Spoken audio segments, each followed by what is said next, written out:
നമസ്കാരം. ഏറെ നാളത്തെ ആഗ്രഹമായിരുന്നു യൂട്യൂബിൽ ഒരു വീഡിയോ ഇടുക എന്നുള്ളത്. ഒരു യൂട്യൂബ് ചാനൽ ഉണ്ടാക്കിയിട്ട് വർഷങ്ങളായിട്ടും ഒരു വീഡിയോ ഇടുവാൻ കഴിയാതെ വണ്ണം, സമയം ലഭിക്കാതെ വണ്ണം ജീവിതം ഇങ്ങനെ മുന്നോട്ട് പോവുകയായിരുന്നു.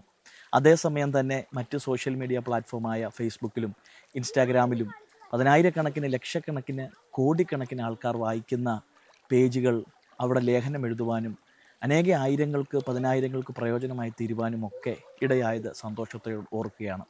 അങ്ങനെ ഇരിക്കെ പലരും പറഞ്ഞു, എന്തുകൊണ്ട് യൂട്യൂബിൽ ഒരു വീഡിയോ ഇടുന്നില്ല, ഞങ്ങളുടെ അടുത്ത തലമുറകളെ എന്തുകൊണ്ട് അങ്ങ് ഒന്ന് മോട്ടിവേറ്റ് ചെയ്യുന്നില്ല എന്ന് അനേകർ ചോദിച്ച നിമിത്തം ഞാനിപ്പോൾ വീഡിയോ ചെയ്യാൻ നിർബന്ധിതൻ ആകുകയാണ്.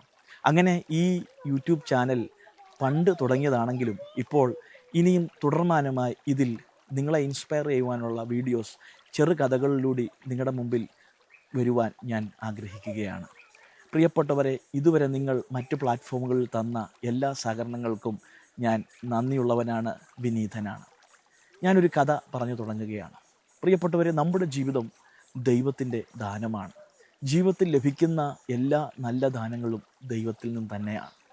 പക്ഷേ പലപ്പോഴും നമ്മൾ ഉദ്ദേശിക്കുന്നത് പോലെ നമ്മുടെ ജീവിതം മുന്നോട്ട് പോകാറില്ല.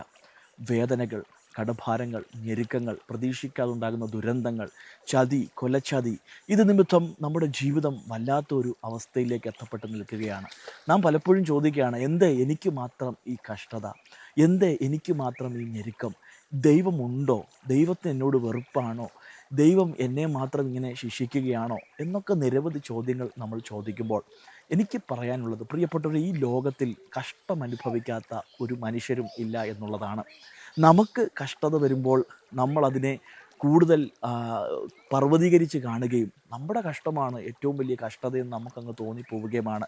ഈ ലോകത്തിൽ ജീവിച്ചിരിക്കുന്ന കുചേലനായാലും കുബേരനായാലും, പണ്ഡിതനാണെങ്കിലും പാമരനാണെങ്കിലും, സകല മനുഷ്യർക്കും കഷ്ടതയിൽ കൂടി പോകേണ്ട ഒരവസ്ഥയുണ്ട്. പക്ഷേ നമ്മുടെ വിശുദ്ധ ഗ്രന്ഥങ്ങൾ നമ്മളെ പഠിപ്പിക്കുന്ന ഒരു കാര്യമുണ്ട്.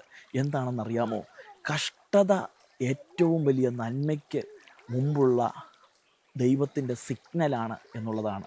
നിങ്ങളിപ്പോൾ ഒരു ഭീകരമായ കഷ്ടതയിൽ കൂടി പോകുന്നുണ്ടെങ്കിൽ, ഭീകരമായ ഞെരുക്കത്തിൽ കൂടി പോകുന്നുണ്ടെങ്കിൽ, വിശുദ്ധ വചനം പറയുന്നത് ദൈവത്തിൻ്റെ സിഗ്നലാണ് കഷ്ടത എന്നുള്ളത്. അതായത് നിങ്ങൾ എത്രമാത്രം അനുഗ്രഹിക്കപ്പെടുമെന്ന് നിങ്ങളുടെ കഷ്ടത നോക്കി എനിക്ക് പറയുവാൻ കഴിയും എന്നുള്ളതാണ് സത്യം. പ്രിയപ്പെട്ടവരെ, നിങ്ങൾ സ്വർണത്തെ കണ്ടിട്ടില്ലേ? സ്വർണം ജൂബിലറികളിലാണ് ഇരിക്കുന്നത്. 916 ഗോൾഡ് എന്ന് നാം വിളിക്കുന്ന സ്വർണം. ആ സ്വർണം സ്വർണമായി വരണമെങ്കിൽ എത്രമാത്രം കഠിനമായ പ്രോസസ്സിൽ കൂടി പോകണം. തീയുടെ ആ ചൂളയ്ക്കകത്തൂടെ സ്വർണം വെന്ത് ഉരുകണം. അത് ഉരുകി ഉരുകി ഉരുകി ഉരുകി അവസാനം അതൊരു 916 ഗോൾഡായി മാറുകയാണ്. അത് മാർക്കറ്റിൽ ഏറ്റവും വലിയ വിലയ്ക്ക്, വിൽപ്പനയ്ക്ക് വച്ചിരിക്കുകയാണ്. പ്രിയപ്പെട്ടവരെ, ഇന്ന് നിങ്ങൾ ജീവിതത്തിൽ കൂടി പോകുന്ന കഠിനമായ തീച്ചുള ദൈവം നിങ്ങളെ 916 മനുഷ്യനായി, 916 മനുഷ്യയായി നിങ്ങളെ മാറ്റപ്പെടുത്തിക്കൊണ്ടിരിക്കുകയാണ്. അതുകൊണ്ട് ആരെങ്കിലും വേദനയിൽ കൂടി പോകുന്നവർ എന്നെ ഇത് കാണുന്നുണ്ടെങ്കിൽ എനിക്ക് നിങ്ങളോട് പറയാനുള്ളത്, നിങ്ങളുടെ കഷ്ടത എന്നോട് പറ, നിങ്ങളുടെ കഷ്ടതയുടെ വലുപ്പം എന്നോട് പറ. ഞാൻ പറയാം ഹൗ ബിഗ് യു ആർ.